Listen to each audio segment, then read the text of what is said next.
అరకు నియోజకవర్గ మీడియా మిత్రులకు, నా తోటి కాంగ్రెస్ పార్టీ శ్రేణులకు అందరికీ పేరు పేరు నమస్కారం. ఈరోజు జాతీయ నిరుద్యోగ దినోత్సవం శుభాకాంక్షలు తెలియజేస్తున్న నిరుద్యోగులందరూ కూడా కాంగ్రెస్ పార్టీ తరఫున. ఇదే సందర్భంలో రేపు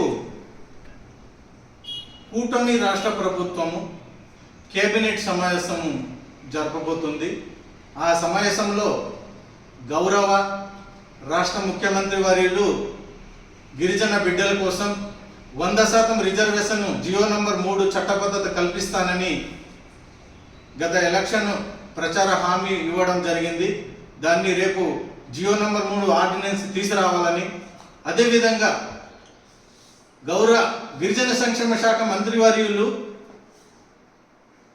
మంత్రి చేపట్టిన తొలి సంతకం గిరిజన ఆశ్రమ పాఠశాలలో హెల్త్ వాలంటీర్లను రెన్యువల్ చేస్తామన్నారు.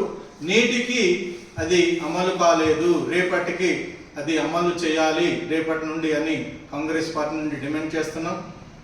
ఐటీడీఏ పరిధిలో ఉన్నటువంటి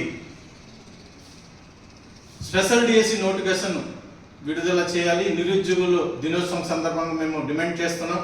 చాలామంది నిరుద్యోగులు పీజీ, బీడీ, డిఎస్, డైట్ చదివి రోడ్లో తిరిగే పరిస్థితి ఉంది.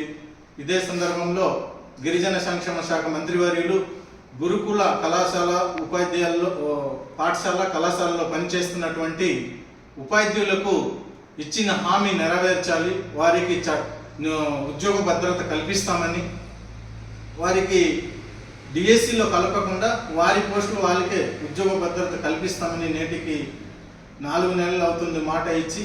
ఎన్నికల్లో ఇచ్చినటువంటి హామీలు, గిరిజనుల సమస్యలు రేపు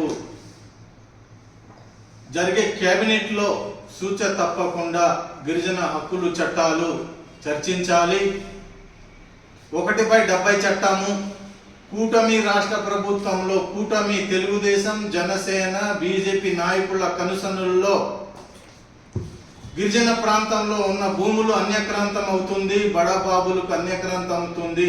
వీటి మీద రాష్ట్ర ముఖ్యమంత్రి వర్యులు, గిరిజన సంక్షేమ శాఖ మంత్రి వర్యులు దృష్టి పెట్టాలి. గిరిజన హక్కులు చట్టాలు కాపాడాలి అనేసి కాంగ్రెస్ పార్టీ నుండి ఈరోజు కేబినెట్ జరిగే సందర్భంలో కాంగ్రెస్ పార్టీ నుండి గిరిజన సమస్యలపై చర్చించాలని కాంగ్రెస్ పార్టీ నుండి డిమాండ్ చేస్తున్నాము. ఉన్నత అధికారులు ఇచ్చినటువంటి ఆదేశాలు కూడా గిరిజన ప్రాంతంలో ఉన్నటువంటి తహసీల్దార్ రెవెన్యూ వ్యవస్థ అధికారులు మరియు పంచాయతీ వ్యవస్థ అధికారులు నిరీక్షణ వల్లనే ఇక్కడ 1/70 చట్టం నిర్వీర్యం అవుతుందని ఈ సందర్భంగా మీడియా ముఖంగా అటు రాష్ట్ర ప్రభుత్వానికి కూడా తెలియజేస్తున్నాను. రెవెన్యూ శాఖ ఒక ఐఏఎస్ ఆఫీసర్ ఇచ్చినటువంటి ఉత్తర్వులు బేఖాతరు చేస్తున్నారు. రెవెన్యూ శాఖ అవినీతికి కూరుకుపోయింది. ఈ అవినీతి వలన స్వచ్ఛమైన ఐఏఎస్ అధికారులకు, ఐఎఫ్ఎస్ అధికారులకు మచ్చ ఏర్పడుతుంది.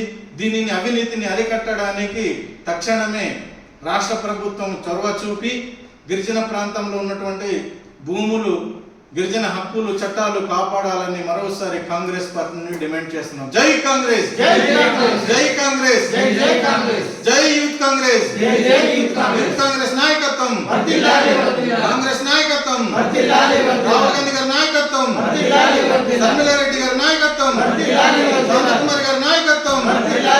జై కాంగ్రెస్, జై కాంగ్రెస్.